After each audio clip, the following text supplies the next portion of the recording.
God created it by hand, from mighty mountains to the raging sea, to every leaf on every single tree.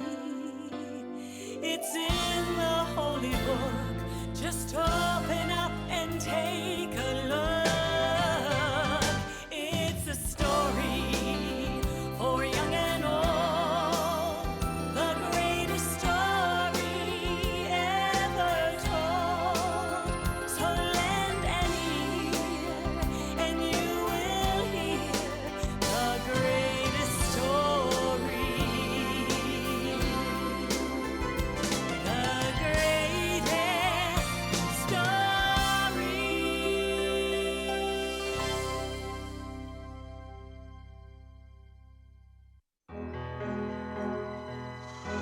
Once there was a man named Jacob who lived in the land of Canaan with his 12 sons. The oldest was Reuben, then Simeon, Levi, Judah, Issachar, Zebulun, Gad, Asher, Dan, and Naphtali.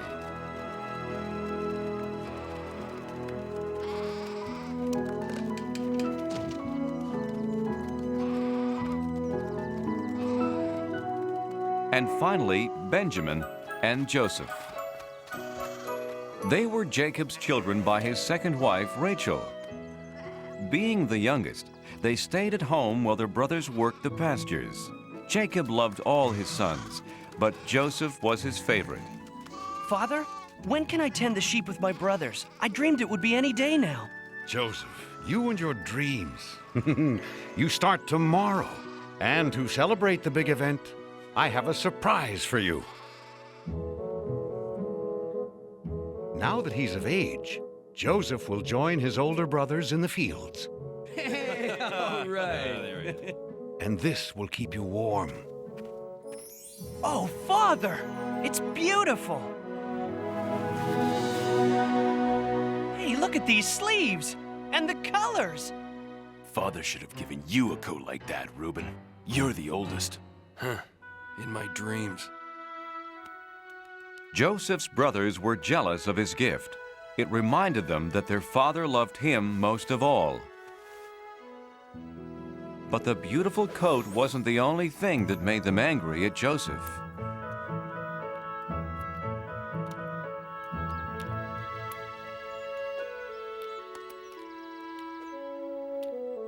Judah, Asher, Simeon. The other night I had a wonderful dream. We were all in a field binding bundles of grain. And my bundle stood upright while yours gathered around mine and bowed down. Bowed down? To you? Huh? Father may worship you, but we don't. Hey, it was just a dream, Simeon. I'm going to bed.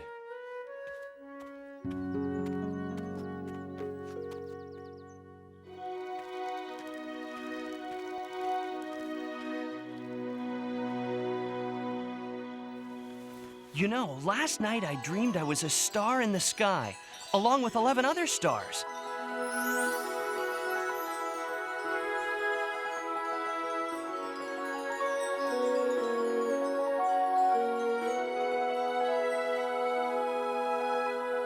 The sun and the moon were there too.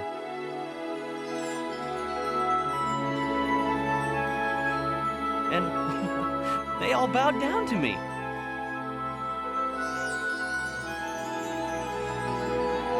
"11 stars? You mean 11 brothers. And we're supposed to bow to you? Who do you think you are? A king?" If we're the stars, who are the moon and sun? His mother and I. Joseph, you don't think your family should actually worship you? Father, it was just a Get to sleep. You and your brothers leave early in the morning. If you sleep late, they won't wait for you. Father's got that right. And I don't want to hear anything more about dreams.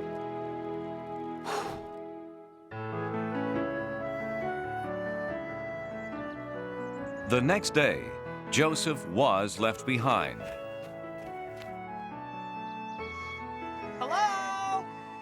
Uh-oh, the dreamers found us.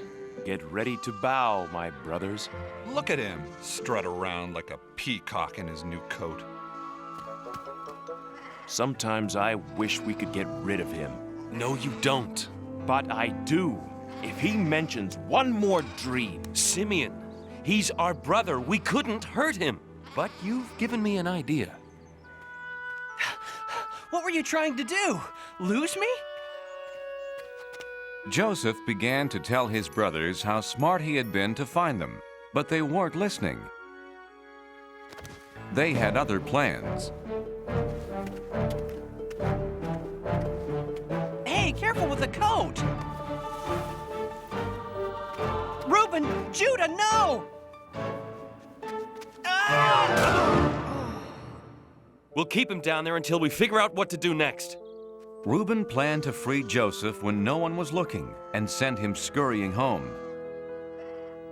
Oh, no!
Reuben and Naphtali rounded up the flock while the others ate their supper.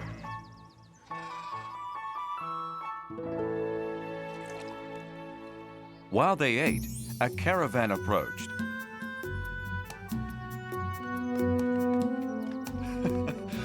Wouldn't it be funny if we sold Joseph to those merchants?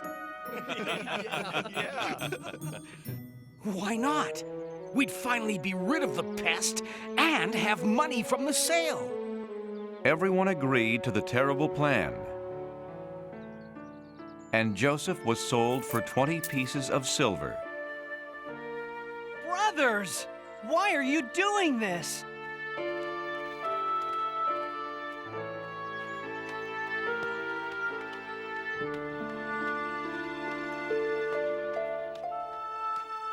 God, whatever happens to me, I still have my faith in you.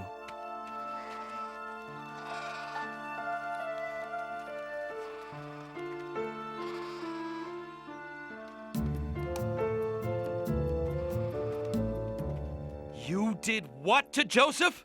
Calm down, Reuben. I'll calm down when you figure out what we're going to tell Father. We have figured it out. We ripped Joseph's coat. We'll just make up some story. We looked everywhere for him, but only found his coat. Oh, Joseph, what has happened to you? My son. The brothers lied, and Jacob believed them. Joseph was taken to Egypt and accused of a crime. He hadn't done anything wrong, but he was thrown into the Pharaoh's prison anyway. Even in prison, Joseph trusted in God. God, I didn't do anything bad, but I'm in here for some reason. I know in my heart that it's all part of your plan. Joseph was right, and part of God's plan was to bless him with a special gift, the ability to understand other people's dreams. Oh, what a terrible night. If I only knew what my dream meant. Ah, my dream was 4 times as confusing as yours. I can tell you what it means. You understand my dreams? Ha! Not I. Only God can explain them. I believe you. Tell me about my dream. I was Pharaoh's cupbearer until I displeased him. In my dream, I saw a grapevine. On the vine were 3 branches with grapes. I squeezed them into Pharaoh's cup and put the cup in Pharaoh's hand. The 3 vines mean that in 3 days, Pharaoh will set you free, and you'll be his cupbearer again. Thank you, Joseph. No, thank God, my friend.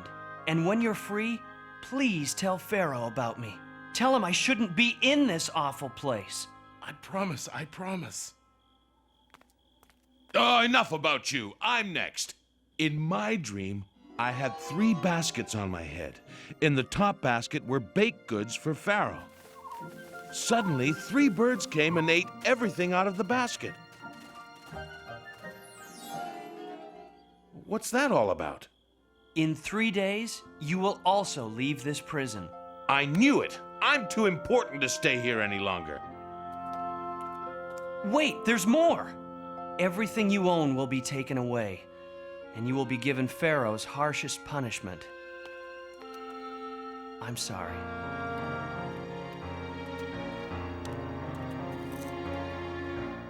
Everything Joseph said came true, but the cupbearer forgot to tell Pharaoh about him. Joseph stayed in prison for 2 long years. Then one day,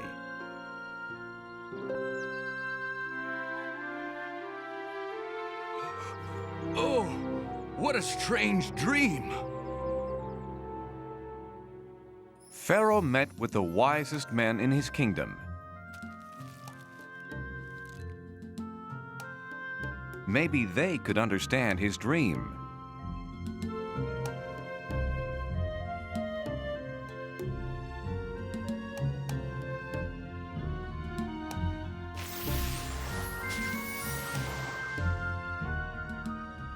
But not one of them had an answer. Then the cupbearer remembered his promise to Joseph. Oh, Pharaoh, there is a very wise man in your prison who might explain your dream.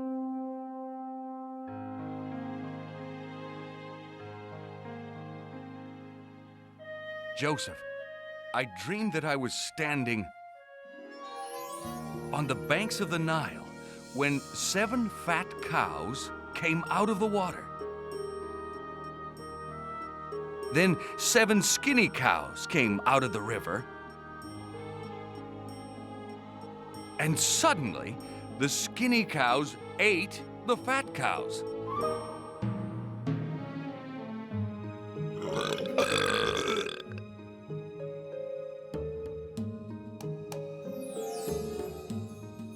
What does it mean? My God is telling you what he plans to do. The 7 fat cows mean that there will be 7 years with plenty of crops and food for everyone. But the 7 skinny cows mean that after that, for 7 years, no crops will grow and your people will have no food. This is horrible, terrible. No, Pharaoh. God has sent you this message so that you can prepare. Build barns to save some of the food that grows in the 7 years of plenty. Your people will have plenty to eat. It is true. You are filled with the Spirit of God. This is the wisest man in my kingdom.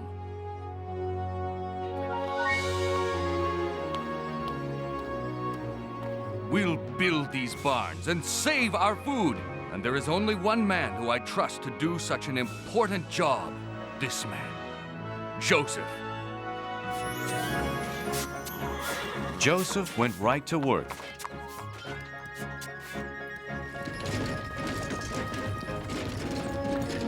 And soon the barns were bursting with grain and filled with cattle. But Joseph's greatest achievement was that the people loved him.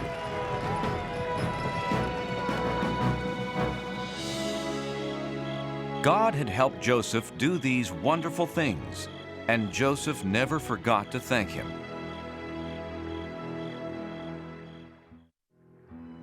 Seven years later, the terrible drought that Joseph had warned about arrived. No crops grew anywhere, not even in Joseph's old home, Canaan. We're out of food, Father. There's a wise leader in Egypt who has stored food for 7 years. He's selling it to anyone who needs it. Then we'll go meet with him and buy his grain. Not Benjamin. I want him safe here with me.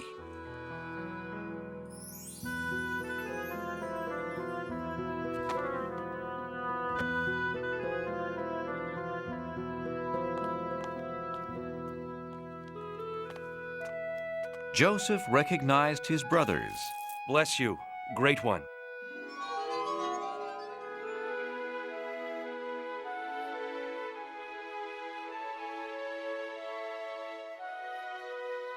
But they didn't recognize him, so he pretended to be a stranger. Where are you from? Canaan, great one, seeking food for our family. You're spies! No, we're brothers, from a family of 12. Please believe me.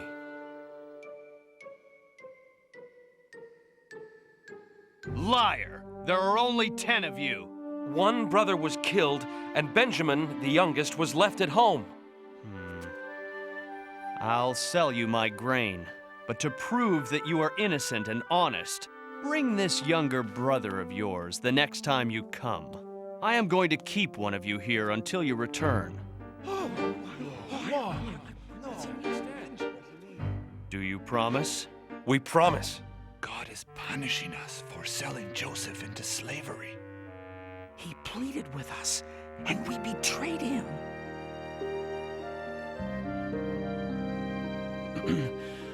I have no more time for you.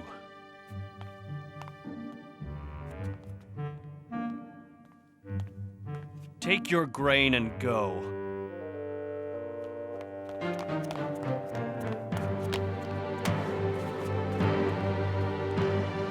And remember your promise.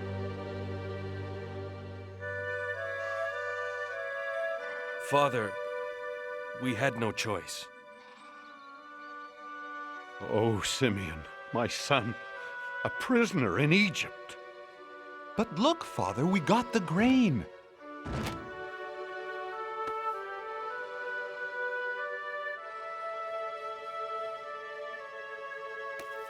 Hey, my money's here in the sack.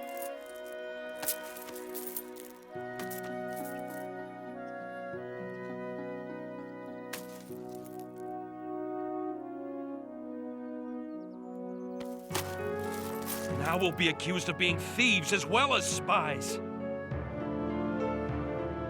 Jacob didn't want to lose another son to Egypt, so the family tried to save their food.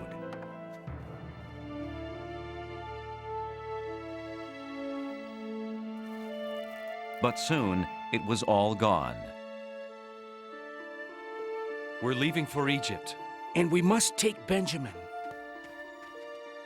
No, he'll wind up in prison like Simeon.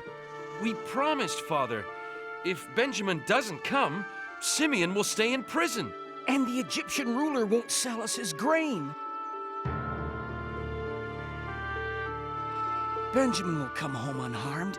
I promise. If he doesn't, Judah, I'll die of sadness. Is your father well? Yes, sir. Good. God has blessed you.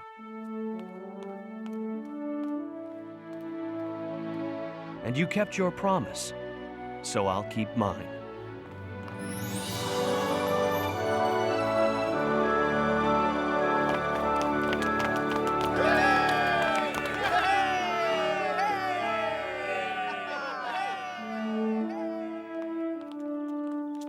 Then the brothers left, but Joseph had told his servant to secretly place his silver cup in one of their sacks. Stop! Why do you repay good with evil? One of you has stolen my silver cup.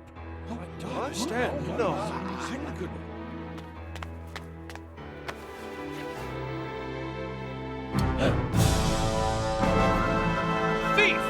For this crime, you will remain here in Egypt as my slave.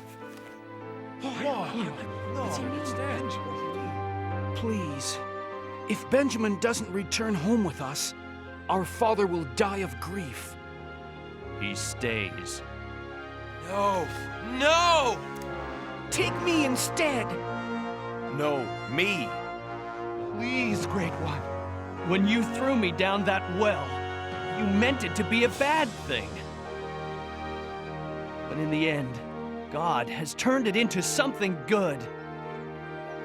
I came to Egypt and helped keep a nation from starving. It's me, Benjamin! Joseph! It's true, I'm Joseph. Oh, can't you tell it's me? Look closer and you'll see the eyes of your lost brother.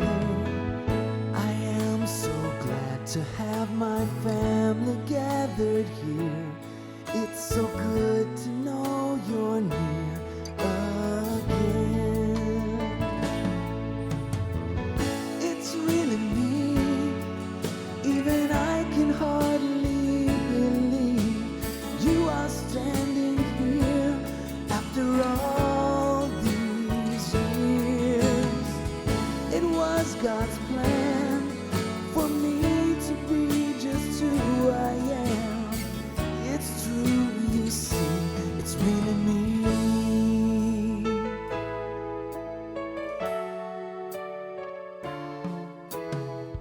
What's done is over.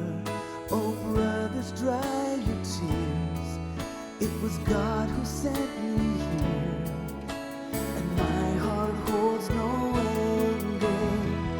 What you meant for evil then, God has used for good. Who'd have thought he would choose me? It's really me, even I can hardly believe you are standing here after all these years. It was God's plan for me to be just who I am. It's true, you see, it's really me. It's really me. It's really me.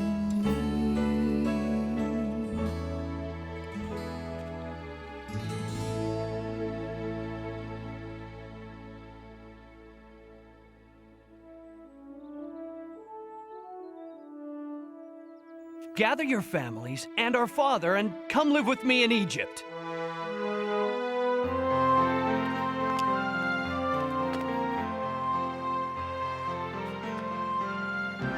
Joseph, God be praised. You're alive and well. Joseph and his family were never apart again, and God, who helped them survive the famine, raised up a great nation from this family. So Joseph learned that even when bad things happen, God can turn them into something good.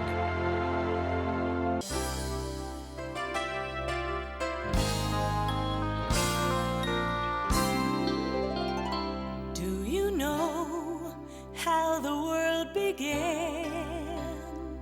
How God created it by hand? From mighty mountains to the raging sea, to every leaf on every single tree. It's in the holy book. Just open up and take a look. It's a story for young and old, the greatest story ever told. So lend an ear and you will hear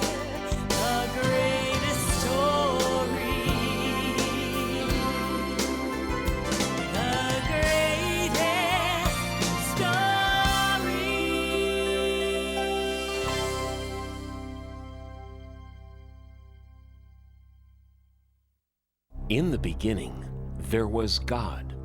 The earth was empty and dark. God looked over the surface of the world. It was time for something to happen. Let there be light. And the earth became light. I shall call the light day and the darkness night. And so there had been darkness and then light. And that was the world's very first day. Now, God was just getting started. The next thing to do was to make the sky above the world and to fill the sky with clouds. And that was the second day of the world.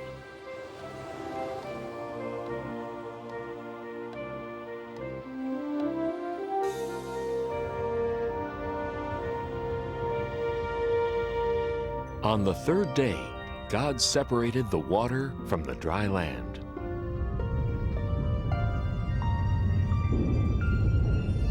God made all kinds of things to put on the land. There were rocks and mountains, valleys, deserts, and beaches. There were big islands and little islands. There were oceans and seas, rivers and lakes. But there was still more to come on the third day, because God wasn't done yet. It was time to make all the plants. God made tall trees and short bushes, vines, ferns, leaves, and flowers.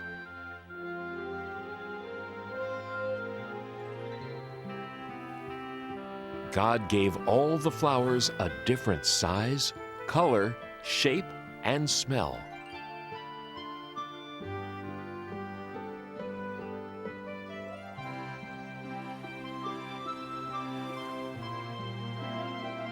And all the grasses and plants and trees that make seeds and fruits were made on the third day too.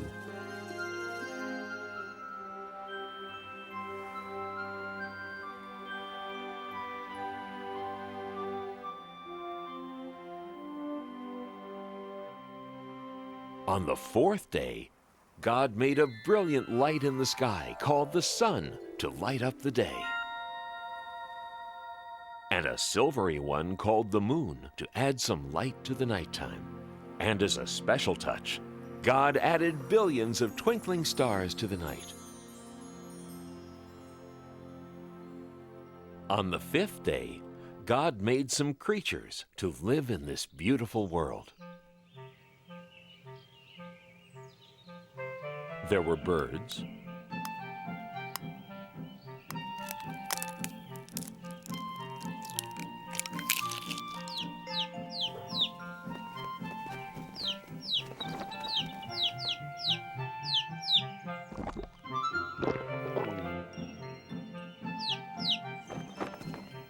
and more birds,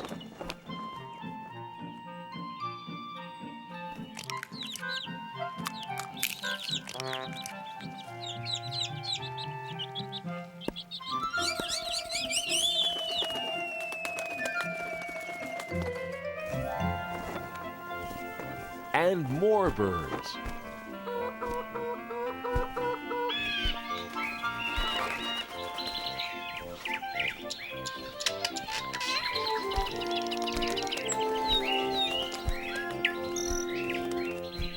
And in the rivers and oceans and seas and lakes, God made fish.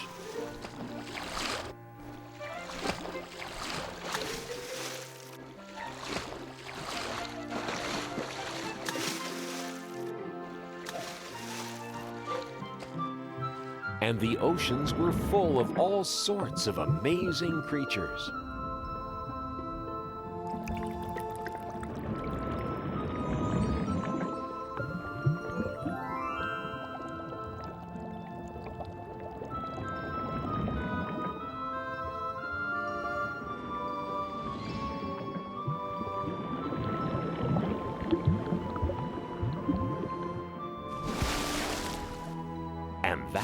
end of the 5th day. But there was still a lot more for God to do. On the 6th day, it was time to make the rest of the animals.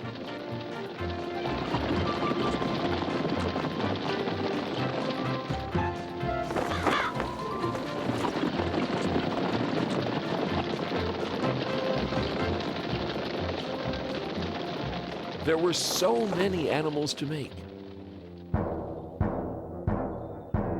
Big animals,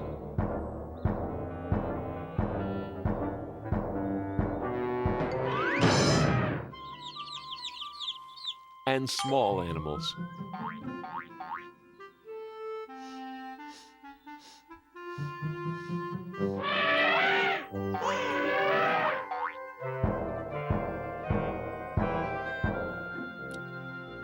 There were spotted animals,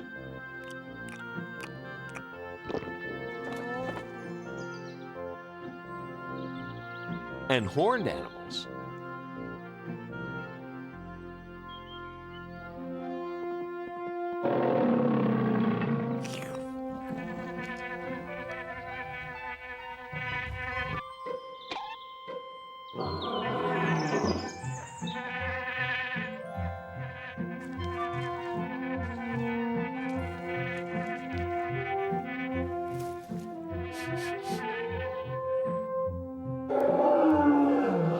Every one of God's animals was beautiful.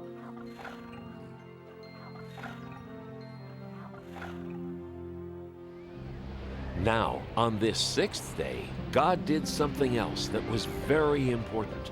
God created the first man. And that man was called Adam. Then God blew the breath of life right into Adam. Where am I? Welcome to the world, Adam. Who are you? I am God. Look around you. All the plants of the earth and all their seeds and all their fruits, I give them to you. And all the animals. You have power over them as well. Everything is yours to use, to care for, and protect.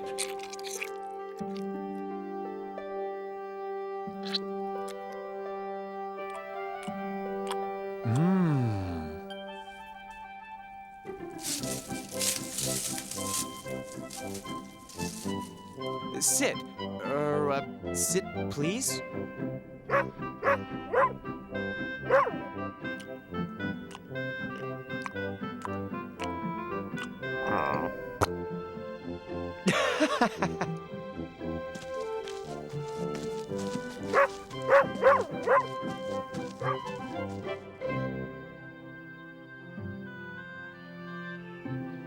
God looked over everything and was happy. And on the 7th day, God rested. Ah, it is very good.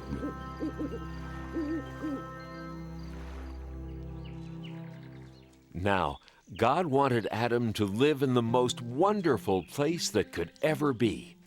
So God planted a beautiful garden for Adam to live in. It was called the Garden of Eden. God made a great river run through the garden, and then the river split into 4 great rivers.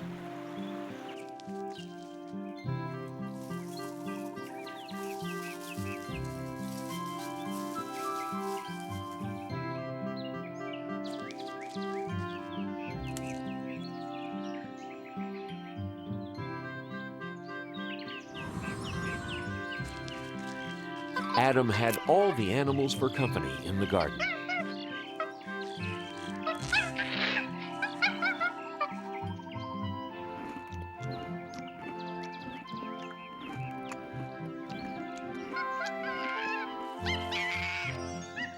Wow. Excuse me.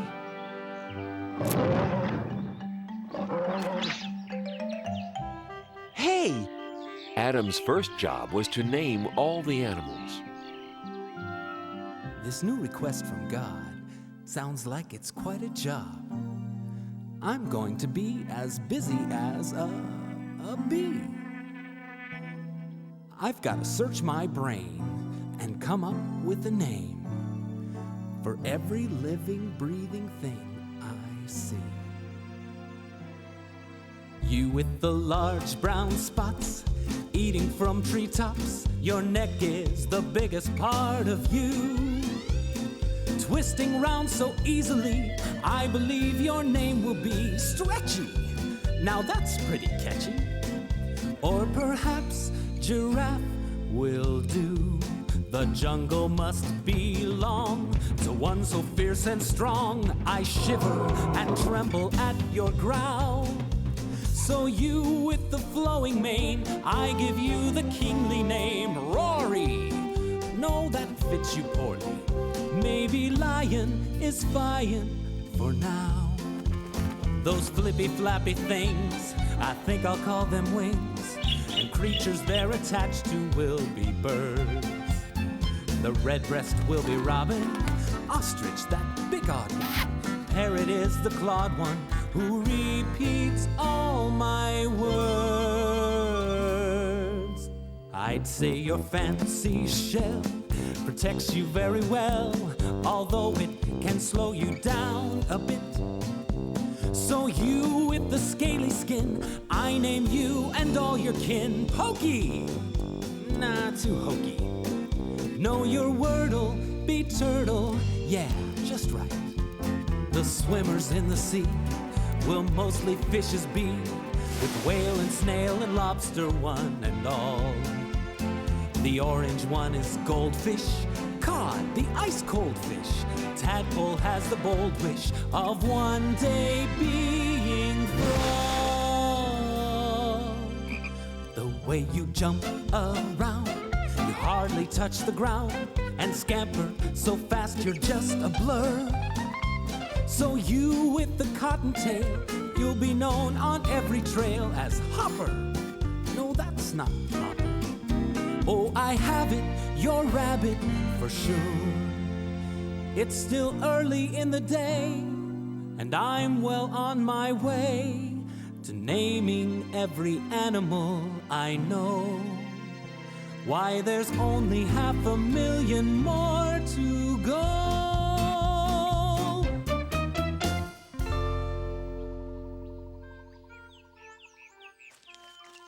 Looks like you've got a dear friend. I'd like to have a friend too.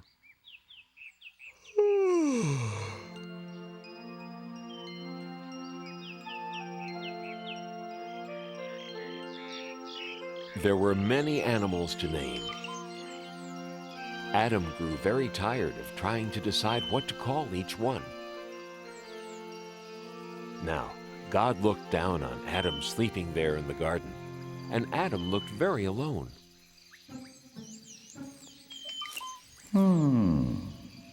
And God decided that Adam needed a companion, someone to be with. God decided it was time to make another person, so God created woman.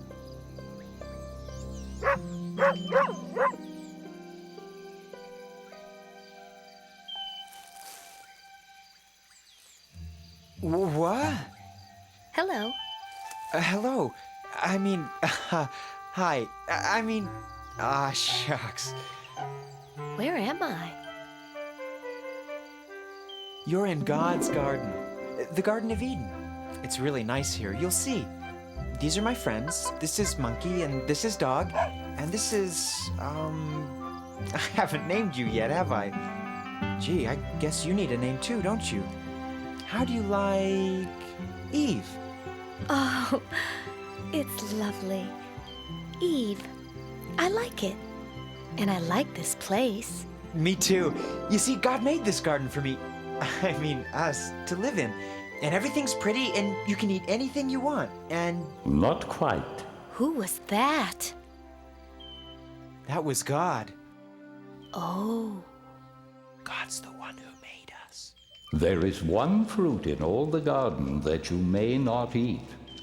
There is? This is the tree of knowledge of good and evil. You may eat of anything else in the garden, but you may not eat the fruit from this tree. Okay, tree of knowledge of good and evil. No eating. Absolutely no eating. Right. Anything else in the garden is okay, but not that tree. Definitely not that tree. Right.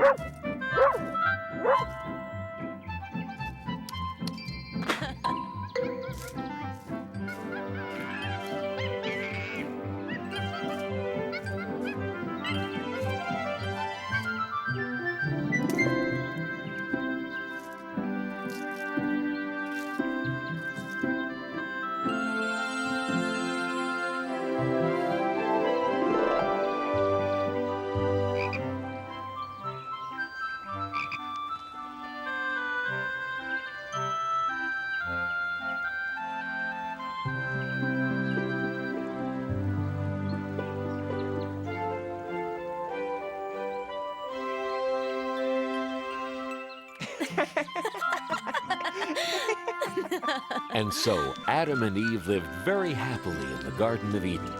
Until one day. I'm so happy, life's a breeze, picking fruit from off the trees. La la la la la la.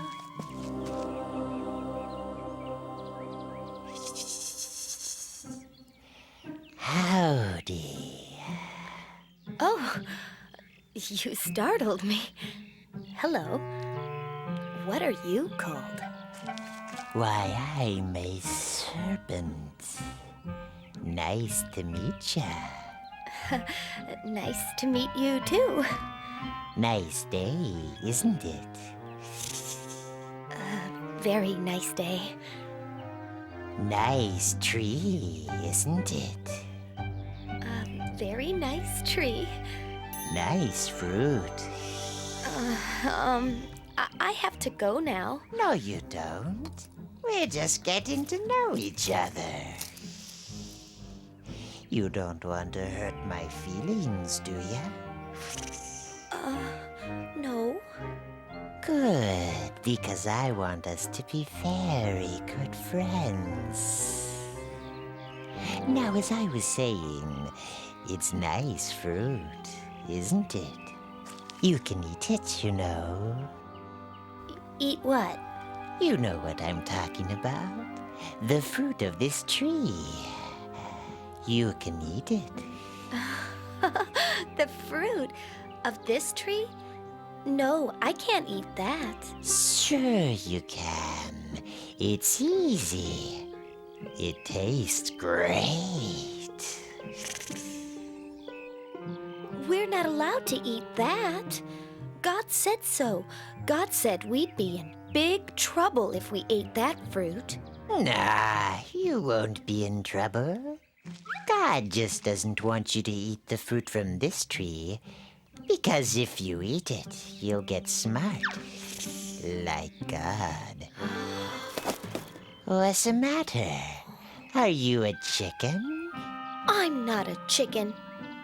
Well then, why not give it a shot? Just one teeny tiny taste. God probably won't even notice. And this fruit, I'm telling you, is incredible. No, I really can't.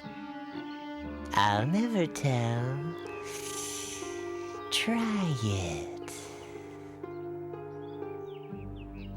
Well, if it won't kill me, and it'll make me smart, maybe just one tiny taste.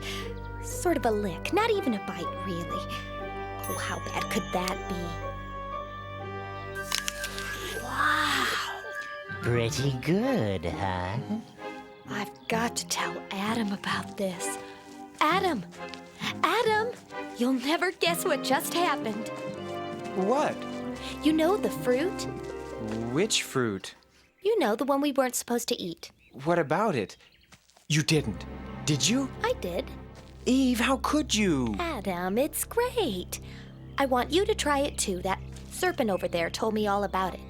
I just took a little bite, that's all. But Eve will really get it if we eat that fruit. I didn't get it, did I? I guess not. Just take a tiny bite. God's probably not even looking. Oh, go ahead.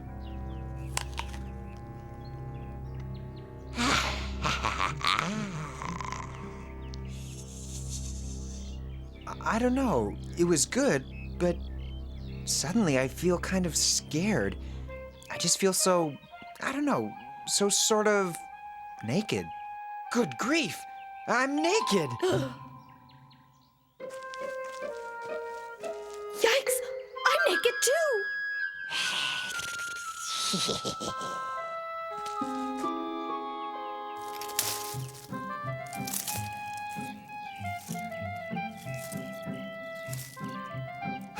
That's better. What were we thinking? Uh-oh. I think God's coming. I think we're in trouble. Big trouble. I think we're gonna get it now. We better hide. Uh-oh. Adam, Eve, what are you doing? We're, hiding. Why? Well, we didn't want you to see us. We did a bad thing. We were scared. How did you know these things? Did you eat from the tree of knowledge of good and evil? Well, yes, but it was her fault. She talked me into it. It wasn't my fault. That serpent talked me into it. I am not happy. You have disobeyed me. We're sorry. We're really sorry. I'm not worried. What can happen to me? You, serpent, will crawl on your belly and eat dust forever. Ah, no. You will fear people, and people will fear you. This is your punishment for all time. And you, Adam and Eve, because I trusted you and you disobeyed me, you must leave the garden.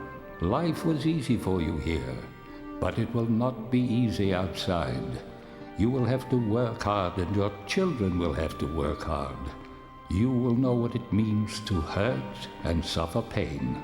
Here are some garments to keep you warm after you leave the garden. Now go.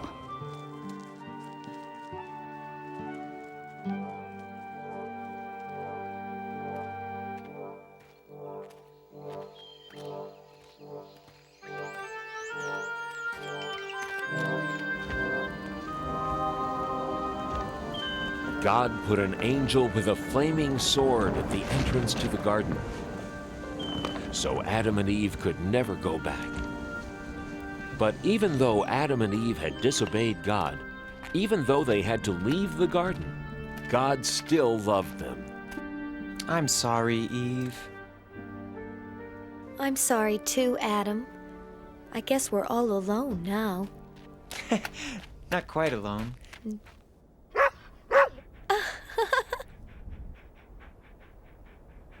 And thus began Adam and Eve's new life outside the garden. From then on, their life was filled with joy and sadness, good things and bad. But even though they could never go back to the garden, God did not abandon Adam and Eve. God always watched over them, wherever they went, forever after.